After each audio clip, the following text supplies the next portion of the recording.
Hello everybody, this is Livery GT7 and welcome to the episode. In this episode we're going to be covering the VGT Subaru WRX at Le Mans. So in this episode I'll be covering on how to get the car. I'll also be showing you guys where to find the livery, and this should be a very simple, easy build to use for Le Mans. So without any further ado, let's go ahead and get straight into the episode. So here's how you can find the car. The only con I can think of for this car is you have to save up over 1 million credits just to get the car itself, which is quite painful.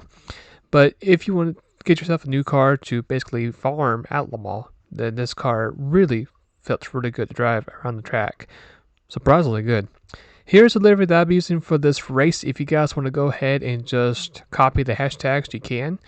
Or you can just follow me in the game, which is Livery GT7YT. And that way, if you see my videos, make it a little bit easier on yourself, you can do that. Here's the build.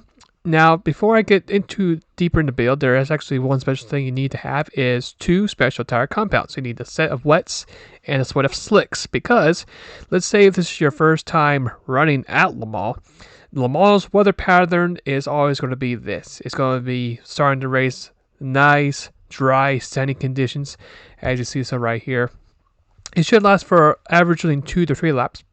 And sometimes in some races, which is pretty rare, it actually does stay dry. Now, sometimes you'll also have rain to come in the forecast, and after the rain stage is over, then you'll have the sun appearing at its glorious form to finish up the rest of the race. So I recommend for this particular build, make sure you have both a set of dry tires like these racing hard tires, or a set of inters or wets, depending on what you have for your car. If you want to go ahead and just pause the episode and just look at the numbers on the car, you can. Here's what I have for the other part of the list. You can see there's nothing really there to see. All it is mainly concerned is the front part, which is basically the horsepower and downforce. As we get started with this race, we're going to be racing in pre-map 1 from start to finish, and this car's average cycle is going to be about 2 laps per pit stop because of the fuel. Now, the car actually does feel pretty good to drive. Feels very smooth. The only strange thing about it, if you guys did see it, you can actually adjust the torque and the acceleration braking on the front part of the car, which I thought was strange. The car is an all-wheel drivetrain, even though you can only just change the front part of the car, which I thought was pretty weird. But as we make our way through the field, pretty easily and effortlessly, the car should still be the fastest car on the track.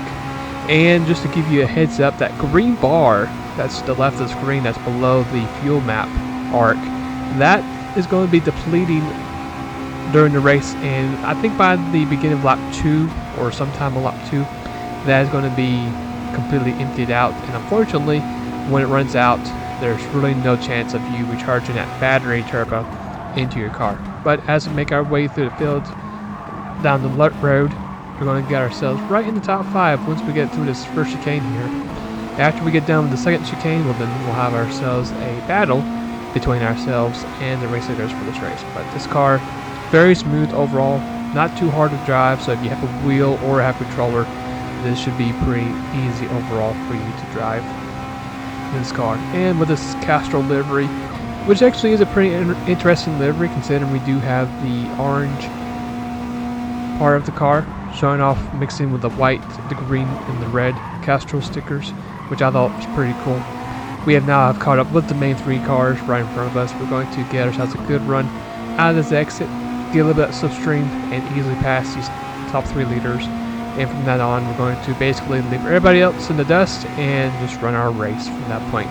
So as we end up finishing up lap 2, we're going to go ahead and get ourselves a refuel on fuel.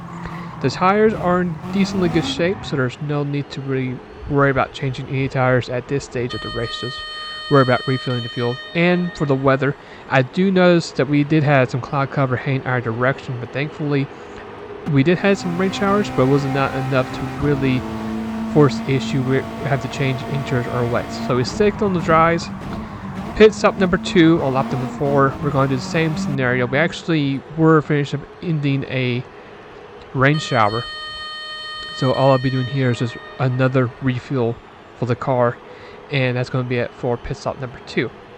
And after we get done with this pit stop, as you can see, we got ourselves quite a big lead over the rest of the field. So even if we accidentally mess up the tire strategy, we still had ourselves a big lead where we could actually come back to pit road and get the right tire in the car. But you know, thankfully, in rare occasions, you would have a dry race at Le Mans, and sometimes you'll have a race where you have the standard procedure of having dry, and then the rain comes in lap 3, lap 4. First, you need to switch to a wet compound or an inter compound, and then late in the race back to dry. But thankfully for us, as you can see, we got the sunshine is back out, so there's no need to really worry about any tires at this stage. But for our last pit stop of the race, we're occurring on lap number 6.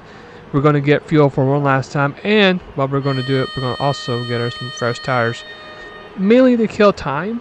It's the main objective here.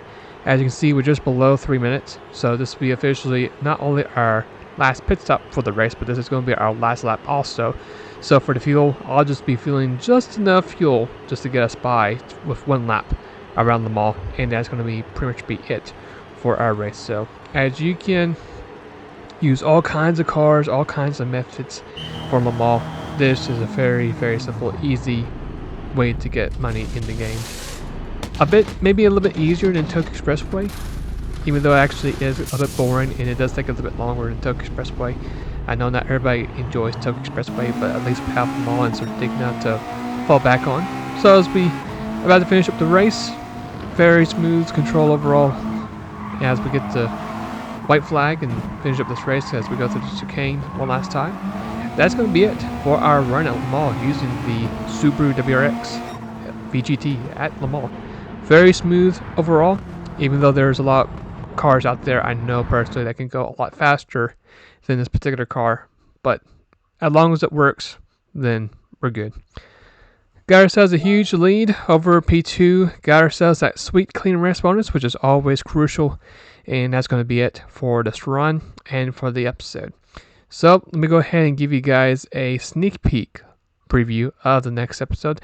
It's actually going to be the latest request build from GT Planet. It's actually going to be the Pagani Sonda R at Cerdigna. I'm actually going to be very, very curious to see what this car can do. I've actually driven this car before, but it's been like well over a year to 2 years since I've done this car. So I'm very much looking forward to show you guys what this car can do at Cerdigna, and hopefully it will help out in the future.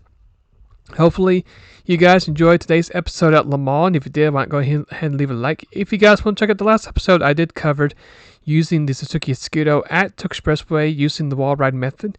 You can click on that field right there, which hopefully will help out. And if you guys like to subscribe to the channel as well, that'd be a huge help as well. And with that all being said, hopefully you guys have a great rest of the day or night, wherever it might be, and I'll see you guys later, and take care.